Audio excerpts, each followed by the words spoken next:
So, good evening, everyone. Good to see you all.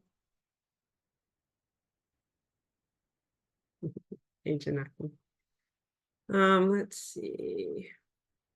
I am doing tech and doing talking, sharing, facilitating. So, it should be a fun-filled evening. So, hopefully it'll all actually get recorded and everything will actually happen like it's supposed to. So, anyway, I think we'll go ahead and get started with the bell.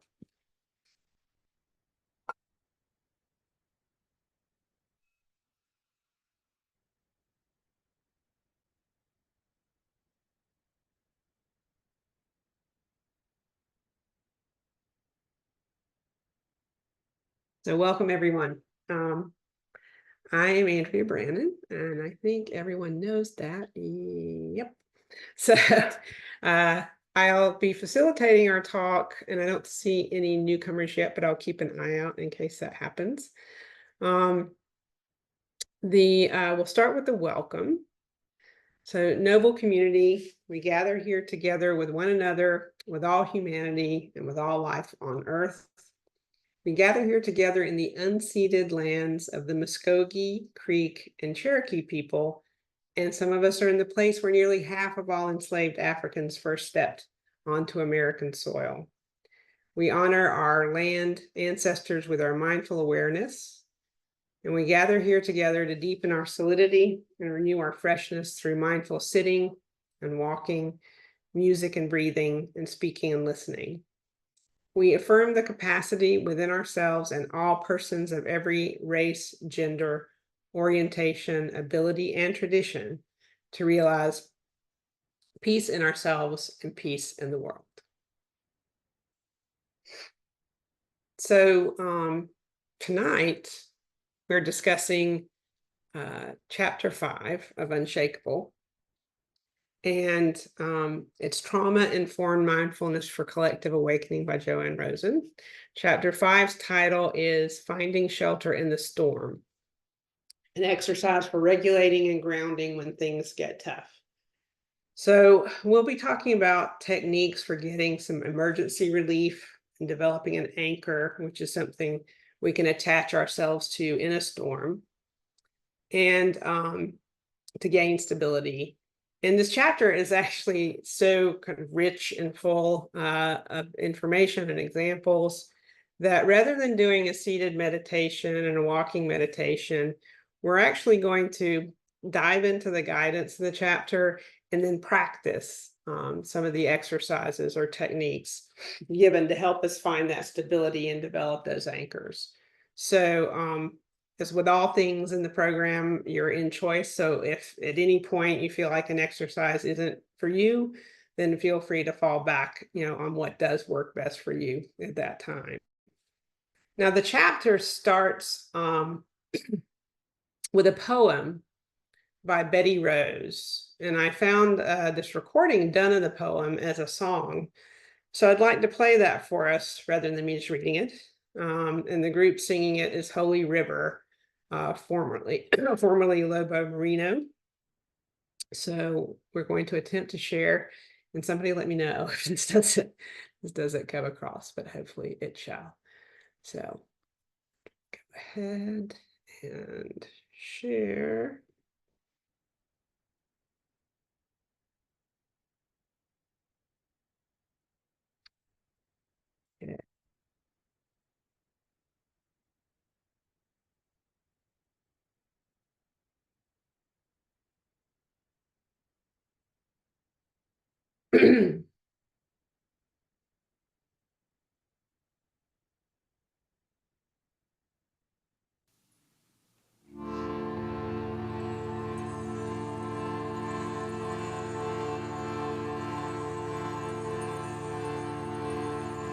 Standing like a tree with my roots stuck down, my branches wide and open. Standing like a tree with my roots stuck down,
So yeah, that was much better than me just reading it. So in the book, there's a story about Thich Nhat Hanh. Um, and he's gone out into the countryside to enjoy the day. He's packed up some tea and perhaps a tangerine. He's happy to be out in the natural world and enjoying the blue sky and the grass under his feet and the songs of birds and the rustle um, and of the leaves and such. And he realizes that actually some clouds are forming and maybe the wind's picking up. So there's probably a storm brewing. And he remembers that he's left his windows open and a manuscript, loose leaf, on the desk. So he decides to go back to his hut and he settles in for the storm and returns and finds that his papers have blown everywhere, all over the place. So he sets about closing the windows first and then starting a fire, getting himself warmed up. And then once he's settled, he can actually gather out the pages and put them in the right order and bring a sense of calm to his work. So this little story kind of is the essence of what this chapter is about. It's what do we do when we're caught unexpectedly in a storm, be it real or virtual. And we need to recognize the signs that the storm's coming. We need to find sufficient shelter, and we need to know which of our immediate needs we need to take care of first. We can't start gathering the messy papers up until we've shut the window and stopped them blowing around. And, we're not really talking about a literal storm. It's about how to respond when our nervous system pops us out of the window of mindful opportunity. When we have that state of hyper or hypoarousal, it's not beneficial. So that's when we're not actually fighting off, the real immediate physical threat. So we're going to try out some of the tools and exercises, including how to find and shape the anchors of our personal practice and how to adapt things along the way if they become too difficult. So with practice, the idea is that these re-regulating exercises will enable us to stand up against that window. And JoAnne says, even open it a crack, peer out with curiosity, and still feel assured that we're safe, from the storm. So what I got from this, this is how we have to practice when we have this inner storm is we have to, the returning to our shelter, excuse me, is the using of our resources to kind of anchor and stabilize ourselves. And then closing the windows is getting our focus shifted away from whatever it is that's gotten us into the state, from whatever difficulty that is. And then warming ourselves is bringing our attention to what feels stabilizing. So this will learn how to kind of create some stability based on where we're putting our attention. And then we can actually, once we're warm and cozy, we can focus back on the work at hand. And, when I heard about this, a couple of analogies came to my mind. Like, I have flown a lot on commercial flights, and you put your own oxygen mask on before trying to help a child or someone next to you put theirs on. So, and the same thing in my Sunday school growing up. Before helping your neighbor get a twig out of their eye, first get the log out of your own eye because you can't see clearly. So it makes sense that we need to make sure we're focusing on the thing that needs to be done first before we just try to start clearing things up.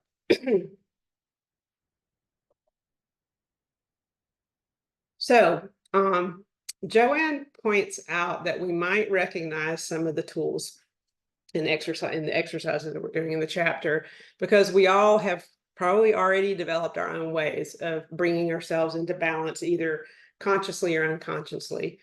And the point being that it can be very beneficial to have a conscious awareness of how we cope well in such an emergency. And then we can kind of more readily and automatically reach for those tools when we are being swept away by the limbic brain. So I think it means that, practice, kind of like the saying, practice makes perfect, but really it's practice makes automatic. So that's why it's a practice. And JoAnne tells a story. Well, she reprinted a story written by a parent, and they're referred to as E in the story, that illustrates how regulating and grounding when conditions are stormy can make all the difference for this person and for her family in this case. And so there was an 11-year-old son with developmental disabilities, including significant speech delays. And the boy had experienced multiple medical traumas. And in particular, when he was 7, he had to have a medical procedure with anesthesia at a children's hospital. And he reacted to having the anesthesia mask and was kicking and pushing everyone around. So basically, 5 medical providers kind of descended on him to hold him down to get the mask on him. And obviously, that did traumatize him. And after that, he had several other procedures, and the anesthesiologists were very understanding. They used IV lines instead of a mask, and things seemed to be going pretty well. But then the most recent procedure, he also arranged to have her son have Valium, so he'd be even calmer. But in this procedure, he was taken to the same room where he'd been held down, and he stood up the moment he was wheeled in there, because he recognized it. So flight response kicked in, and but he was able to calm him by singing a favorite song, and he relaxed, and the procedure continued, all good. But then back at home, he started like acting out, biting his longtime babysitter, insomnia, becoming violent towards parents. They tried a lot of different things. He wasn't eating properly, which made him hangry, as it does me. And so finally one day, his mother said to him, "Darling, you're trying to fight now because that's what you wanted to do in the hospital when the doctors and nurses crowded you and held you down." And he just looked at her. He stopped everything and just looked at her. And then he walked out of the room into the kitchen and started eating like a lot of food. And now every time, if he gets into that flight mode or fight mode, for no apparent reason, she reminds him of the same story. And he has this now connection between his bodily state during the trauma and his bodily state now. And now he's smiling more, he's sign language more. And he pointed out it was very cathartic for her to write all this down. And for me, this was a very powerful example of how we can help the nervous system recognize a false threat, even for a boy with developmental disabilities. So it's definitely a moving story for me. And then the next section in the chapter is about creating stability through conscious attention. So our nervous system can only process a tiny fraction of the thousands of stimuli that are coming at us at any given moment. And JoAnne tells how she plays a video, likes to do this, play a video clip to middle schoolers of 2 basketball teams that are passing the ball back and forth. And the audience is challenged to watch intently and count how many passes are made by the team in white. So after 30 seconds, she pauses the video and she says, "Okay, did you see the moonwalking bear?" And inevitably, those who were busy counting the white teams passing didn't see the person in the bear suit dancing right in the middle of the group of players in plain sight. And this really kind of struck me as to why it's often hard to get, like, recall exactly what happened when we're in like we have a car wreck, or something happens that throws us off kilter. It's maybe why it's very hard to get kind of thorough and accurate accounts of something in an intense or traumatic situation, because we're only able to put conscious attention on a couple of stimuli at a time. So it's kind of like creating our own reality, she put in quotes of sorts. And she said this is why when the limbic system is strong, we tend to be overactivated and get a skewed perception of threat. So if we can maintain our attention and concentration on the unthreatening elements when we're not in a real physical threat situation, we can convince the nervous system that all is well and it can help, calm us down. So what we're going to do is we're going to explore some tools we can use for what she refers to as emergency relief. And the more we use these tools in a relaxed situation, the more likely that those tools will be habitually available to us, even in a stressful situation, which is very good because I'm hoping that myself to learn a lot from this, because I had a situation not that long ago where I had to give a presentation and I had no idea how many people were going to be there. And I realized I got in, it was a huge room and tons of chairs. And I was conducting my first panel, discussion and all this stuff. And I've given many presentations and I presented at the same thing at the same conference before, but always in little like breakout sessions. And I was like, like, whoa. So I just felt and I now know what was going on. My limbic system was like, okay, fly, let's go, flight time, let's get out of here. And I would love to have had, so I did try to like, okay, I thought, all right, let's breathe, but it would have been nice to have gone through this program before. I did get through, but my voice wasn't necessarily as strong as I might normally be.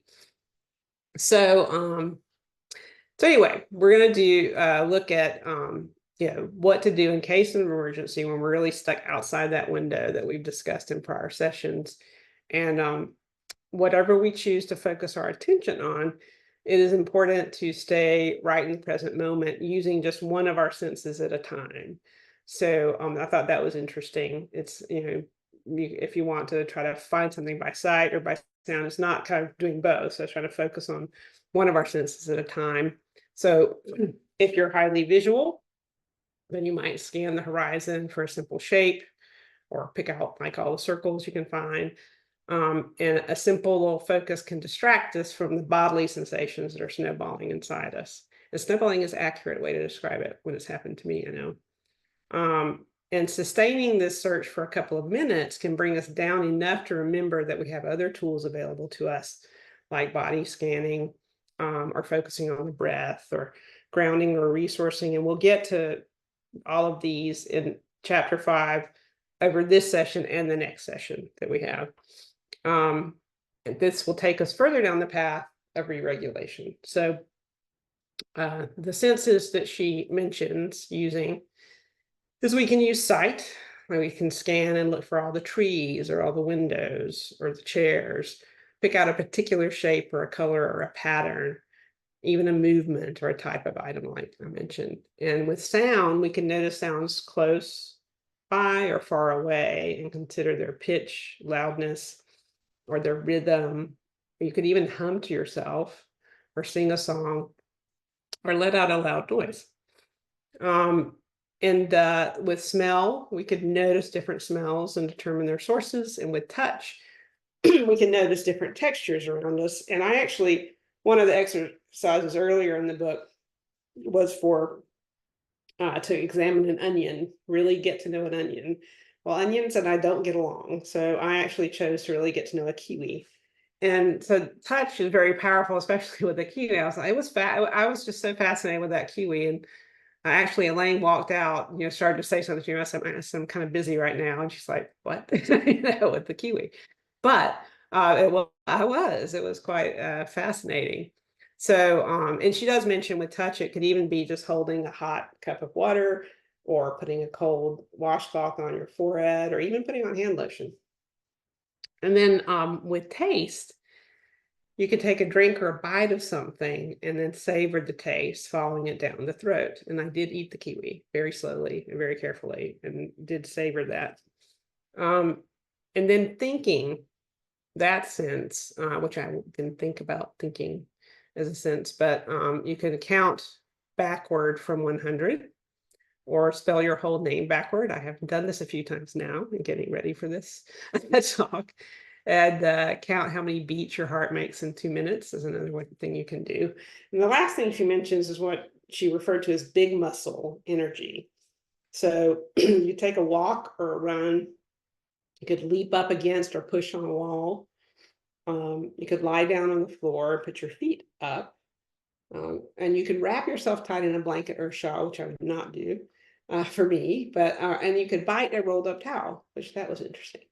So during our group sharing, if you feel so called, maybe you could share some of the tools that you have applied. And I actually didn't even realize it, but there I have if I am there are certain memories that if I find myself just going down memory lane and getting stuck on these unpleasant memories, I would catch myself just going, ah, like I spider jumped in my lap or something, and it would just be my way of just stop doing that, and it would be louder than that, by the way, I'm saying here. But so the loud noise thing was one of the ones techniques that I hadn't even, and when I would do that, I would be like, that's kind of weird, Andrea. Why are you doing that? But it worked. I was no longer thinking about that very annoying memory or a memory that maybe made me feel bad or something. So um anyway, you might have other ideas beyond what's mentioned here for self-regulating that we could add to the list, which would be great. And for all the exercises in the chapter, she says it's especially important to try them out in advance and learn how effective they are or are not for you personally. So what I'm going to do is guide us through the first exercise for a few minutes. And the first exercise is for emergency relief 5.1. And so let's just spend a moment getting comfortable and just remind ourselves that we're okay and in a safe place in this moment.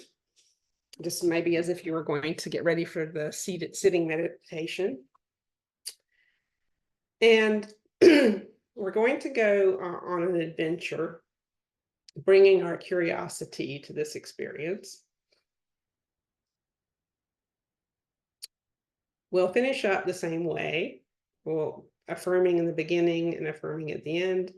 So I will sound the bell once now while we're getting comfortable and in our body and mind. And then we'll begin.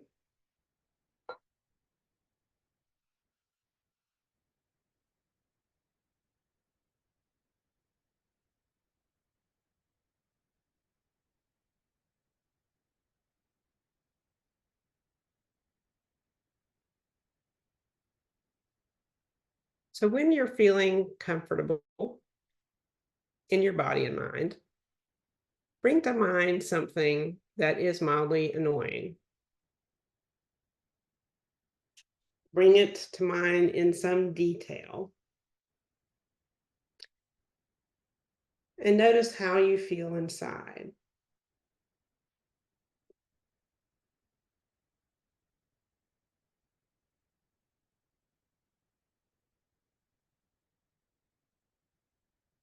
Notice what parts of the body and mind are affected by recalling this issue.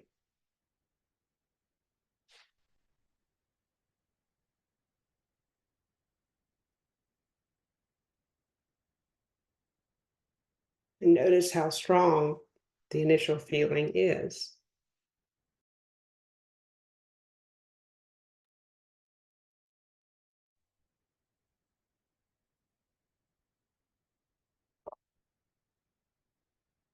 Now, using the earlier suggestions, or you could use something you come up with on your own. Let's pick an area of focus like sight and try it out. Try looking for identifying a particular shape and taking a minute or so, maybe count how many shapes you see of that same shape around you.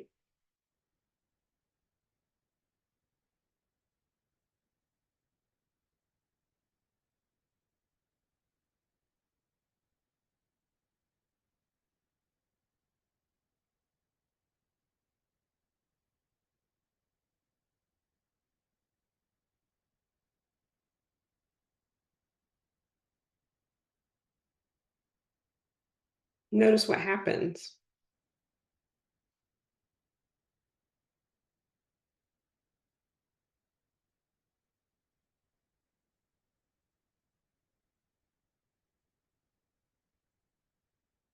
Once more now, return your thoughts to the annoying issue in some detail.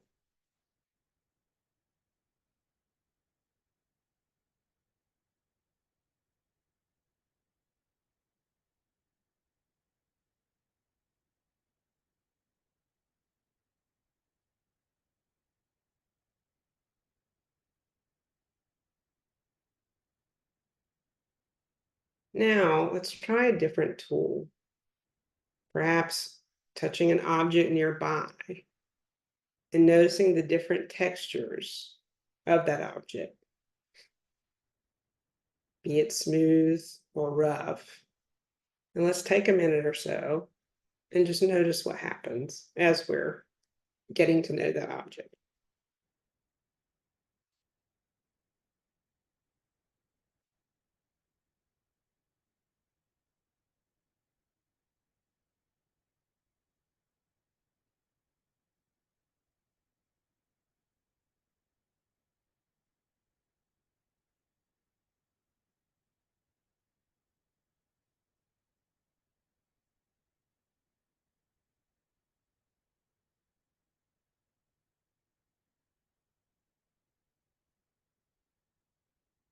Okay, you can put down the object if you did pick one up.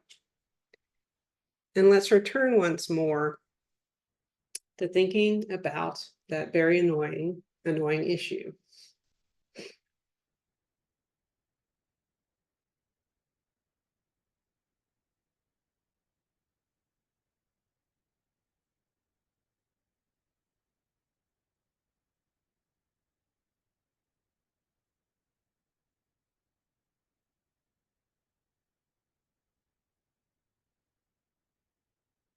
Now, let's use our thinking power and do one of two things. You can either count backwards from 100 or perhaps spell your whole name backwards.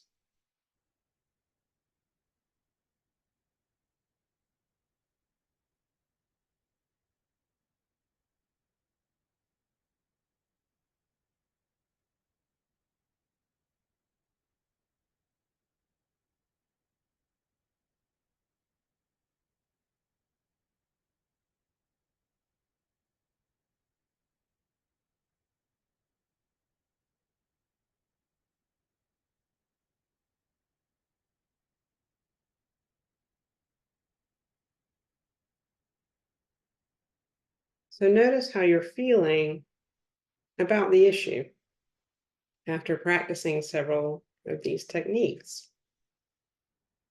Notice what's happening inside.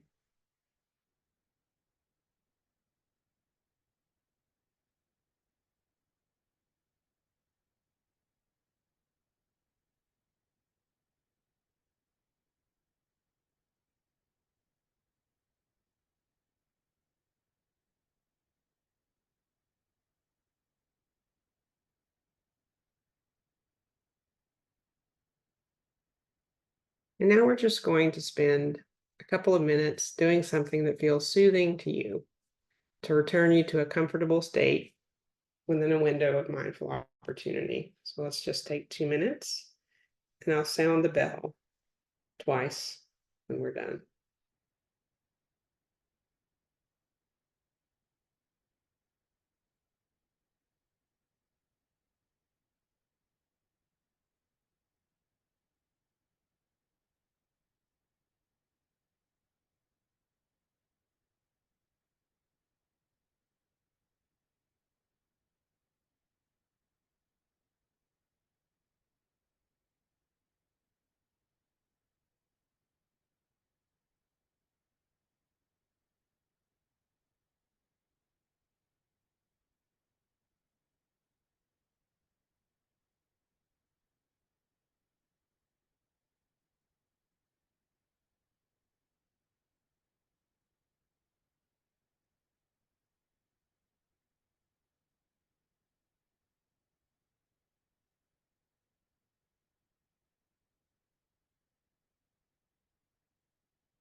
So since we're not doing a walking meditation now, maybe let's just take a moment to, if standing is comfortable and available to you, you could stand or just shake your arms and your hands, maybe rotate your neck around, wiggle your fingers, stretch, do a dance around your chair, whatever feels good. Take a sip of water.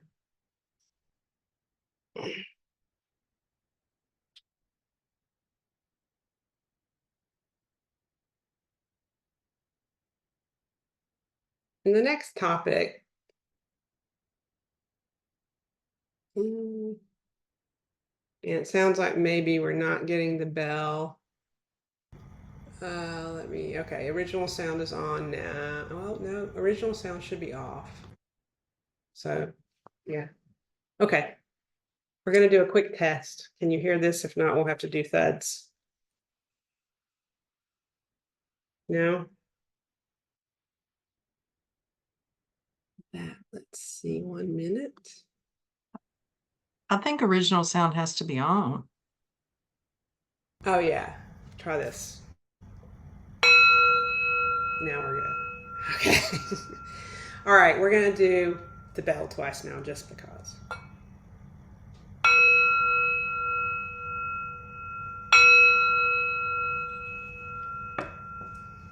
Okay. Thank you. Okay, so now we're going to talk about developing an anchor.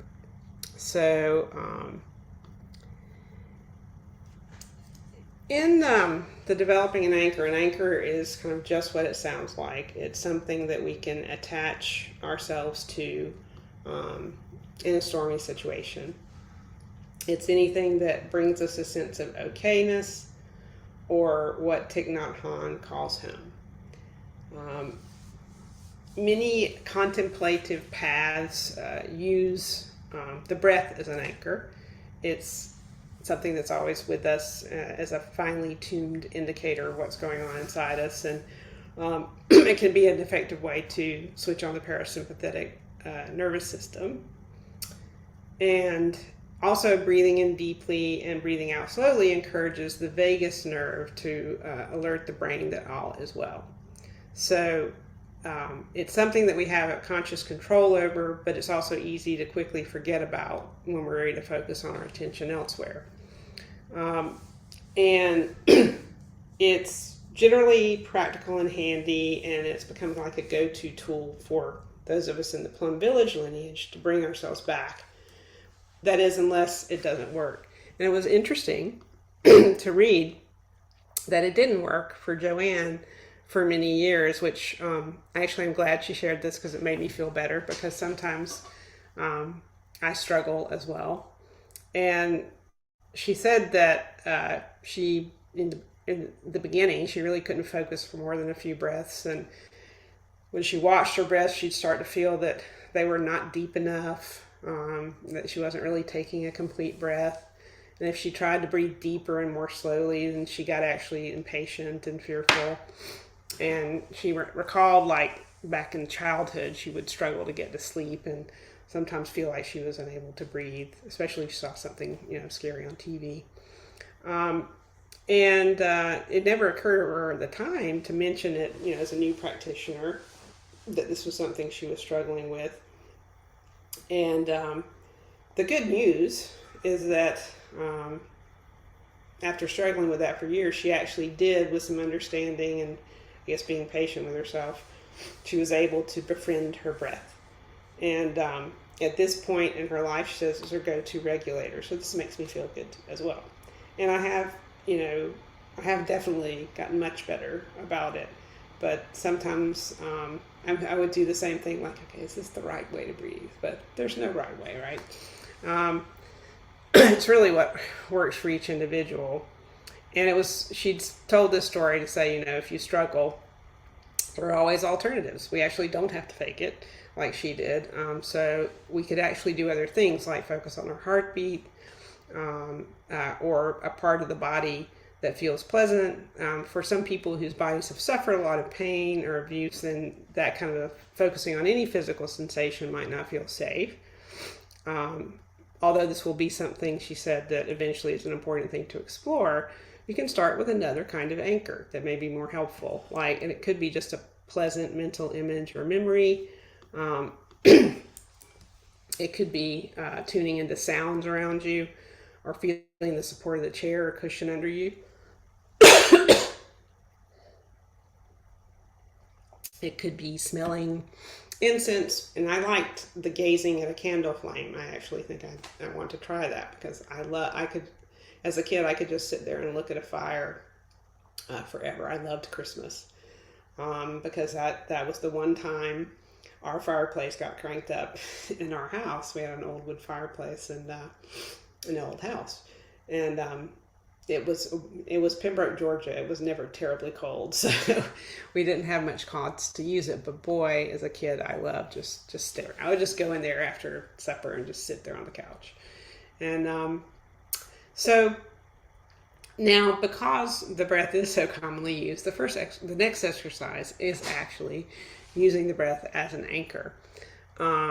So we'll start with experimenting with that, knowing that if it doesn't work for you, there are lots of other things to try. So whatever it is, bring your mindfulness to your anchor and just note what happens in the rest of your body.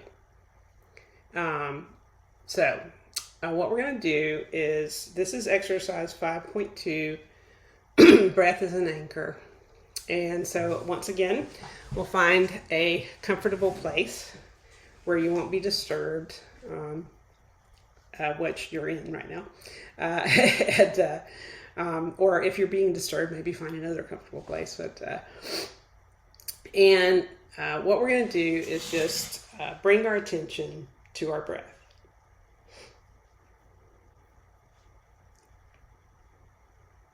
And as we're doing this, how many places in your body can you sense that breath? So what we'll start with is your nostrils. And can you sense the air going in and out of the nostrils? And we'll focus on that for 5 to 10 breaths. What do you notice about the temperature of the air in versus the air out?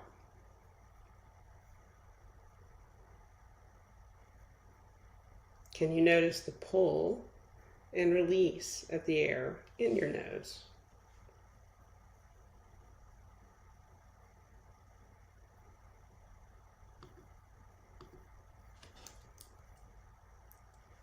Do you find any of this pleasant or neutral?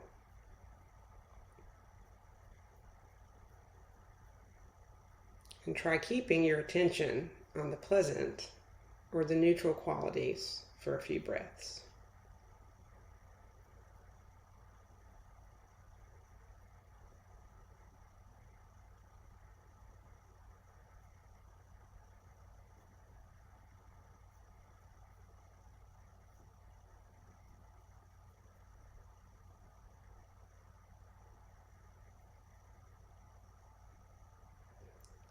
And what's that like for you? And follow your breath from the very beginning to the very end.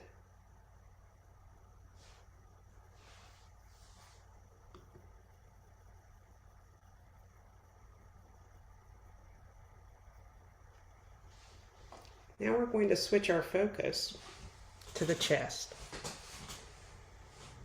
Can you tell whether you are breathing in or out when you're focusing on the breath in the chest? And what cues you into this?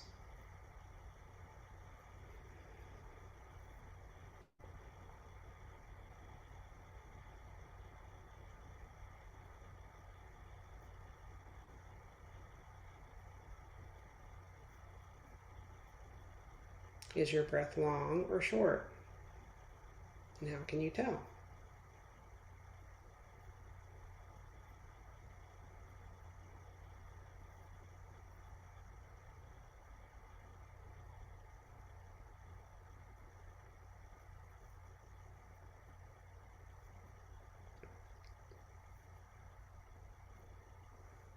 Play around with the depth and the speed of your breath. And as you do so, what do you find most pleasant or energizing or relaxing?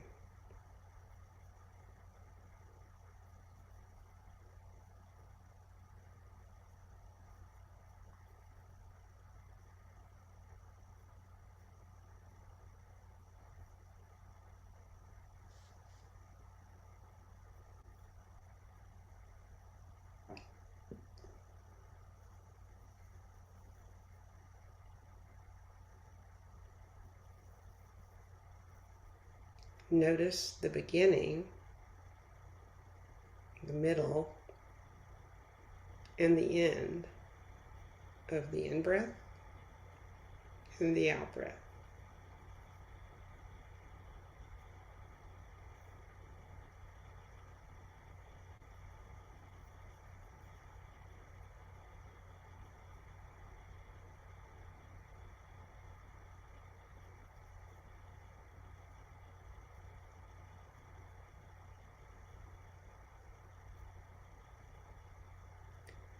Is one more effort than the other? Or is one more pleasant?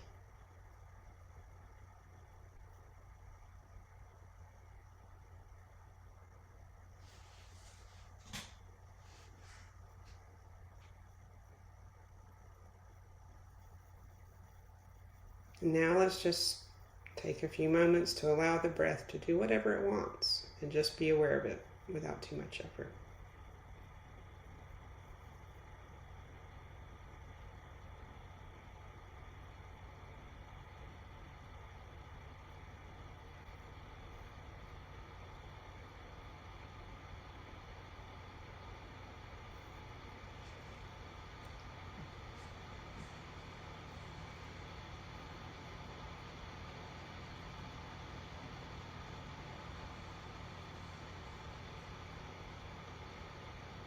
Next, we're going to focus on the belly. So you can place your hands, if it's comfortable for you, on your belly with middle fingers barely touching. This might be easier if you're lying down, but if you can kind of lie back in your chair. So as they're barely touching, notice your hands moving apart and together as you breathe. When we talk about belly breathing, this means that your belly's rising and falling rather than your chest rising and falling. And it tends to feel deeper and more calming than chest breathing. So be aware of the rhythm of touching and separating as your belly rises and falls and your hands separate and come back together. And we'll just concentrate on this for a few minutes.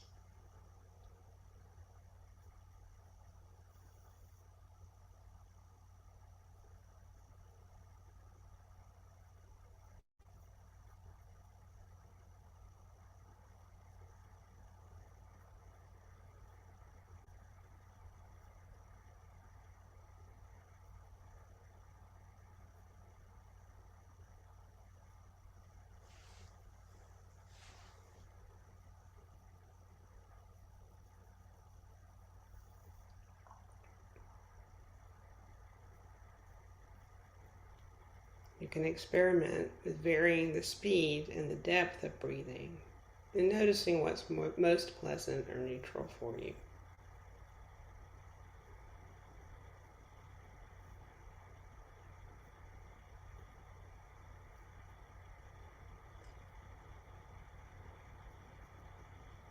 You may also try on the out breath, sucking in your belly and trying to keep the breath coming in and out from the belly rather than from the chest.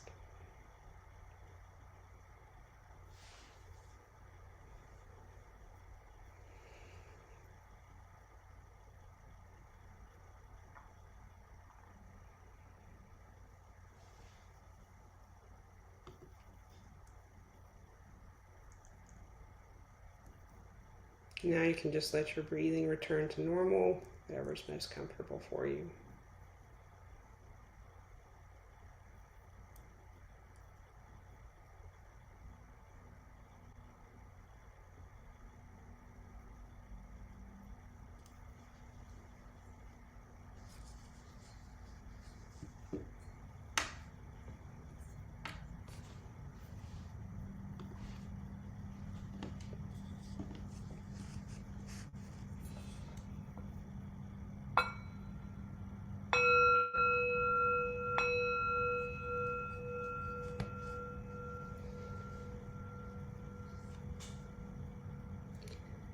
So, there's an extra credit.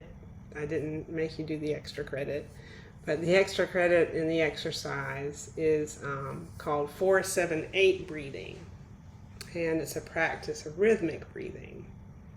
And in the 4-7-8, JoAnne says this may be effective in sending the vagus nerve the message that's all is well. And so you breathe in a 4-second breath through the nose. You hold it for 7 seconds, and then you breathe out for 8 seconds. And so she said that you could try this for 5 breaths, and this type of breathing might be helpful to kind of wake you up if you're feeling a bit drowsy. But we won't do that tonight.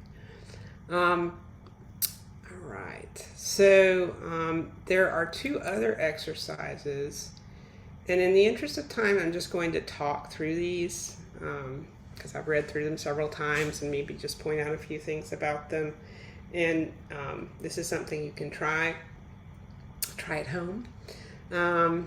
This is that you can try this at home. Not that don't try this at home, viewers. So the 5.3 is an alternative anchor using sound, and she says the duration is 5 to 15 minutes, and your frequency is as often as possible. I like that. And the purpose is to find an alternative anchor that speaks to you.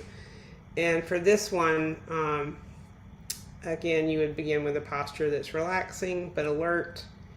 You would take a look around, noticing things that are bringing you a sense of delight or beauty or stability or ease, and signal to your limbic system that you're taking a couple of by taking a couple of deep, slow breaths. And she said, if it's authentic, smile when you're feeling your intention of taking good care of yourself. And in the exercise, you focus on sounds both internal and external. So it's probably good, actually, because I tried this one night, as I was going to bed. I thought I'll focus on sounds, and there really weren't any, except the one sound was there's an air filter in the room, but you could listen internally as well. She said if you find that the way you are paying attention isn't engaging enough, then look for specific characteristics of the sound, like volume or pitch or direction, or whether it's steady or intermittent. And it did occur to me that this is much better if I do this in the morning here, because now that I'm in the country, there are roosters and crows and about 20 different songbirds. And so you can actually think about all these different kind of characteristics of sound. But she said, try sticking with one at a time. So noting each characteristic, and note each time the impact of the listening on your body. And she said, don't go overboard in your efforts. Just be aware of the sounds that arise. She said, don't go hunting sounds. So just whatever's there, wherever you are. And if anybody wants to come to Georgia and sit on my back porch, you're welcome. Plenty of sounds. So then with the exercise, you're supposed to allow the sounds to recede a bit and just feel the after effects of this listening on the body. And if you find it pleasant or even neutral, then you can kind of dwell on that for a while. And she says it's okay if the sensation fades or shifts. She did say, if you notice a little urge to okay, I'm done, let's stop. She said, try to sit with it for a little bit longer and recapture that sense of feeling relaxed and alert until the urge to stop comes again. So she said this was good to help you develop patience and give you kind of insight into urges in general. So it's quite fascinating, to me anyway, just kind of studying yourself in this case. The next exercise is, she had a cautionary note before we put emphasis on getting in touch with bodily sensations.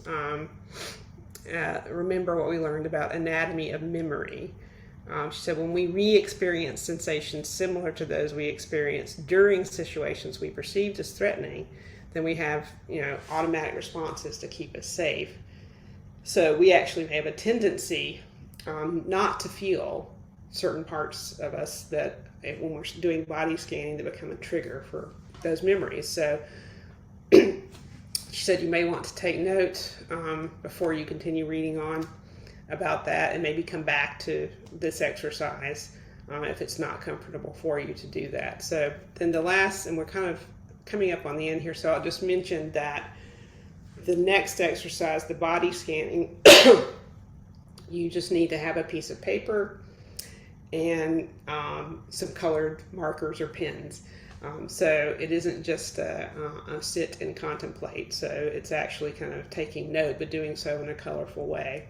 So if that's something you're interested in pursuing, then that's exercise 5.4. I think that's page 135. So the next section was Plum Village practices that strengthen our anchor. And in the Plum Village monasteries around the world, when people hear the sound of a bell, whether it's a temple bell, a clock, chime, or a ring of a telephone, they stop what they're doing and spend some time with their anchor. And this simple pause, she said, just kind of reinforces the anchor and gives us time to come back to ourselves and just check in to the current moment. And she says it even encourages flexibility by bringing you to an unexpected stop, whatever you were doing.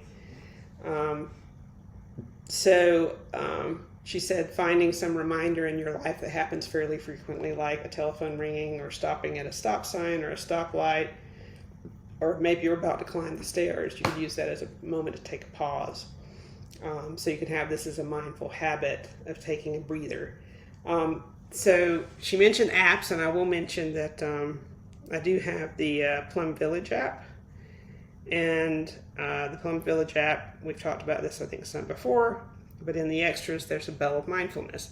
And you can schedule the bell to go off on a schedule, like I have it going off once an hour, but sometimes my phone is muted, so I don't hear it, but the notification pops up and it comes up on my watch. So even if I'm in the middle of a meeting or something, at least I'll see it.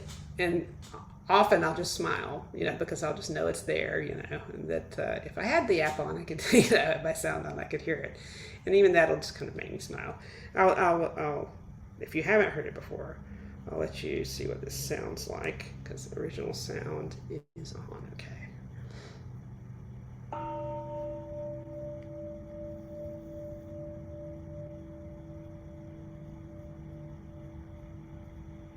So hopefully you can hear it. It is a very nice bell.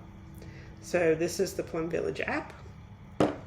And another thing that JoAnne mentioned is that she has found it deeply satisfying to find practices in her own root tradition that, in her case, Judaism, that held a similar spirit to this Buddhist one. So in Judaism, they have a tradition of pausing briefly when they go into or out of a building.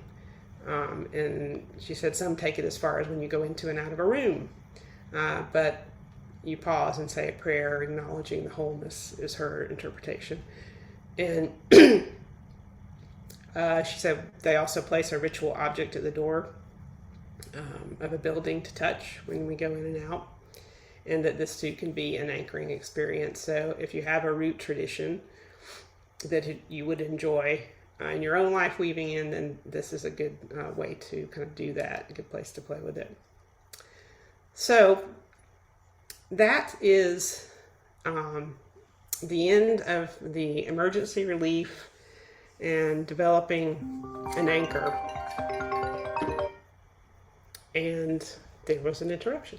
So we'll pause for a moment. So on that note, I am going to end my part of the sharing and invite Dharma sharing from the heart. And we still don't have any newcomers, do we? No?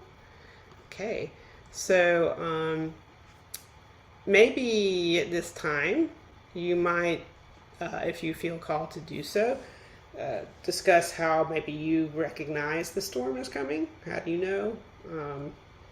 What resources do you use to shift your focus away from the difficulty of the storm, that you're facing, to kind of anchor yourself and stabilize yourself? Maybe you didn't even realize you were using them like I did. I was like, oh, okay, I do that. I thought I was crazy, but good. I was actually using a tool. So on that, Andrea, bowing out. Thank you.